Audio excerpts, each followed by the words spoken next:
muri aya masaha y'iki gitondo cyo kuri uyu wa gatatu tariki 17 Bihinduye Isura muri Uvira, intare za Sarambwe birangiye zisubiyeho mu gihe zari zagaragaje ko zigomba gufata icyemezo ntakuka zikava mu mujyi wa Uvira. Ngira ngo ibi ngibi byose binabaye nyuma y'uko twagiye tubona bamwe mu baturage batuye muri uyu mujyi wa Uvira bigaragambije ku bwinshi. Reka nze byose rero ngenda bikugezaho sobanukirwe neza ibi ngibi uburyo babitangaje muri aya masaha ya mu gitondo. Nkundira ubane nanjye izi breaking news tuzibanemo, turagerana ku musozo w'iyi nkuru wasobanukiwe neza ibibereye muri uyu mujyi wa Uvira. Ongera volume YouTube channel, reka nkubwire ko ikiri ya yindi nisubiza TV, aha niho ukura amakuru aba yizewe kandi amakuru aba agezweho, by'umwihariko aba yagaragaye ku kibuga cy'imirwano muri Repubulika Iharanira Demokarasi ya Kongo. Njye nabijeje ko mba mpari 5 kwa 5 na babandi rero bakigera kuri uyu miyoboro wa YouTube channel aribwo bwa mbere twabahaye ikaze, kandi turababwira ko nta kindi basabwa gukora usibye gukora kuri iryo jambo ryanditseho subscribe cyangwa sabone bitewe nuko babyita, ubundi bafungure kariya kantu k'inzogera. Niyo nkunga ya mbere mba muduteye, kandi kubana natwe nta gihombo kirimo. Reka mbabwire ko n'ibitekerezo byanyu kubiduha muri comment aribyo biduha motivation zo kugenda tubashakira amakuru hirya no hino, by'umwihariko ahangaha mu ntara ya Kivu y'Amajyepfo mu burasirazuba bw'iki gihugu cya Repubulika Iharanira Demokarasi ya Kongo.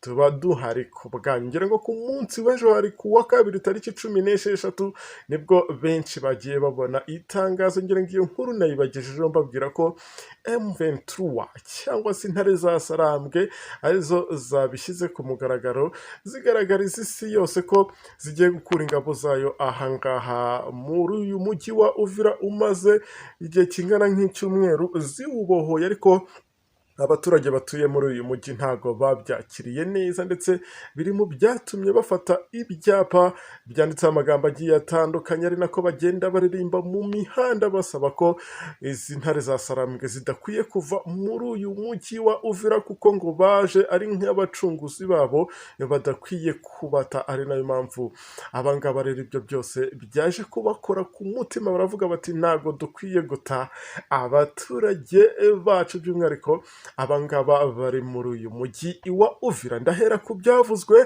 na Bernard Bisimwa, ndaza kugenda nkubwira ijambo kuri ndi, wowe uze kunkundira wongere volume. Turagerana ku musozo w'iyi nkuru wasobanukiwe neza uburyo izi ntare za Sarambwe zahise zifata icyemezo cyo kwisubiraho, zikavuga ziti nta n'umusirikare n'umwe tugomba gukura ahangaha muri uyu mujyi wa Uvira, mu gihe byari byanasinyweho kuri iriya tangazo byemejwe neza ko zigiye gukura ingabo nyinshi muri uyu mujyi bari barabohoje. Uyu Bernard Bisimwa kandi w'amaka 2 yavuze ko uyu mutwe utazigera uva muri Uvira igihe cyose ngibyo basaba bitarashyirwa mu bikorwa.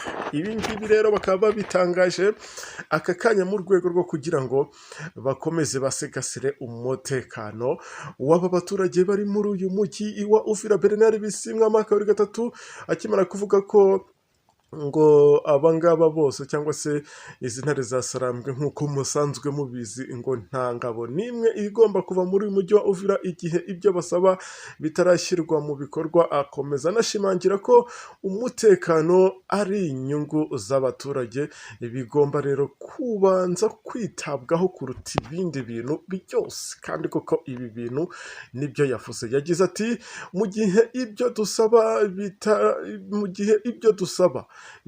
bitubahirijwe nta musirikare wacu n'umwe uzigera uva muri uyu mujyi wa Uvira. Ni mu gihe kandi bari babanje gushyira itangazo ahagaragara, cyangwa se hashyizwe hanze itangazo n'uyu mpuzabikorwa w'amaka 2 ubwo ni Colonel Nanga niyo wari warisohoye, aho iri tangazo ryari ryafashe cyangwa se ryari ryavugaga ko bafashe icyemezo cyo gukura ingabo zabo muri Uvira.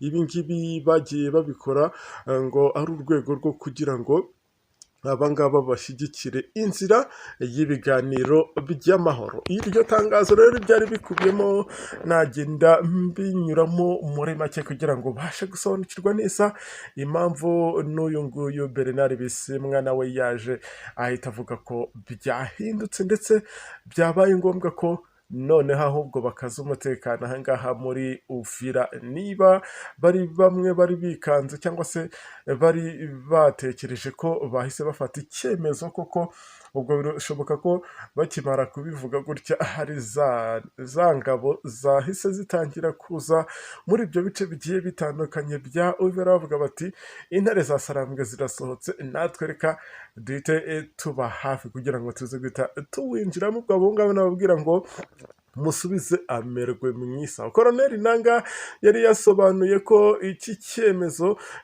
gishingiye kandi ku ntambwe imaze guterwa mu biganiro bya Doha muri Qatar, by'umwihariko ishimwa ry'amahame nshingiro ya Doha muri Qatar yabaye ku itariki 15 Ugushyingo 2025. Mu kabiri gatatu igenda inahamagarira kandi abashyigikiye inzira y'amahoro gushyiraho uburyo bwihariye bwo kurinda uyu mujyi wa Uvira. Yagiye inasaba cyane cyane ko nta bikorwa bya gisirikare byakongera kuhagaragara kubera inyungu cyangwa se kurengera inyungu z'abaturage ndetse n'ibikorwa remezo, no kugenzura kandi neza ihagaritswa ry'imirwano binyuze mu kohereza izindi ngabo zidasanzwe cyangwa se ingabo zidafite aho zihuriye, cyangwa se navuga ko zidafite aho zibogamiye. Aho niho wahita ubyumva neza. Ni mu gihe abaturage bo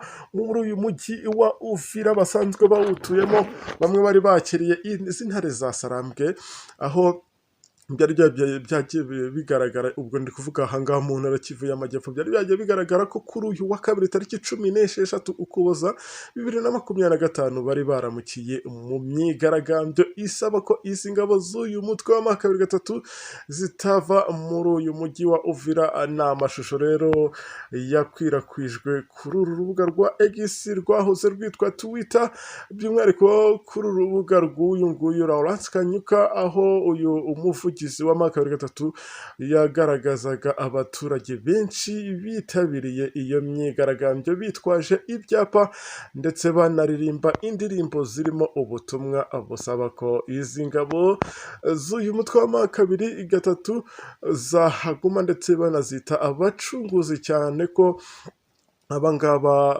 bagiye babohora uyu mujyi, bikaza gutuma bamwe muri aba baturage bahita bizera ko babonye byibuze icyizere cy'ubuzima. Uvira ni umujyi munini wa kabiri muri iyi ntara ya Kivu y'Amajyepfo. Iyi myigaragambyo rero ikaba yarabaye nyuma y'uko mu ijoro ryabanje uyu mutwe wa kabiri gatatu wari watangaje ko wafashe icyemezo ntakuka cyo kuvana ingabo zawo muri uriya mujyi wa Uvira umaze iminsi ibarirwa muri 5 iwufashe. Ibi ngibi byose rero mbikubwiye mu rwego rwo kukubwira ko izi ntare za Sarambwe zahise zisubira zikavuga ziti kubera inyungu z'umuturage nta ganga dushobora kuvamo habe na gatoya, nta n'ingabo n'imwe igomba kuva muri uyu mujyi wa Uvira igihe ibyo turi gusaba bitarashyirwa mu bikorwa. Ubwo benshi rero bari biteze ko Uvira igiye kuba ubuyungiro. Abo ngabo nababwira ngo musubize amirwe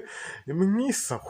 Ibi ngibi byose rero bikaba bibaye kuri uyu wa gatatu tariki 17 dukomeza tugenda tukirebera kubera ku kibuga cy'imirwano. Nanjye ndakomeza mpababere, ibindi byose biraza kugenda bigaragara ahangaha, ndaza kugenda bibagezaho 5 kwa 5 nkomeza kubabwira ko YouTube channel ikiri ya yindi Nisubiza TV. Aha niho bibera, niho ukora amakuru aba yizewe kandi amakuru abagezweho. Na wundi rero tuba tugeranye ku musozo w'iyi nkuru akaba atarakora subscribe, ariko kanya keza ko kubikora kugira ngo nawe ajye mu mubare w'abadutega amatwi umunsi ku wundi. Gukora kuri wishe yabwo no kudesherenga kuri bagenzi banyu biremewe kandi biradufasha. Ibitekerezo byanyu muri comment aba ari sawa cyane, ndetse no kugenda mu likinga iyi nkuru aba ari ibintu bitunezeza. Turabakunda cyane, asante sana.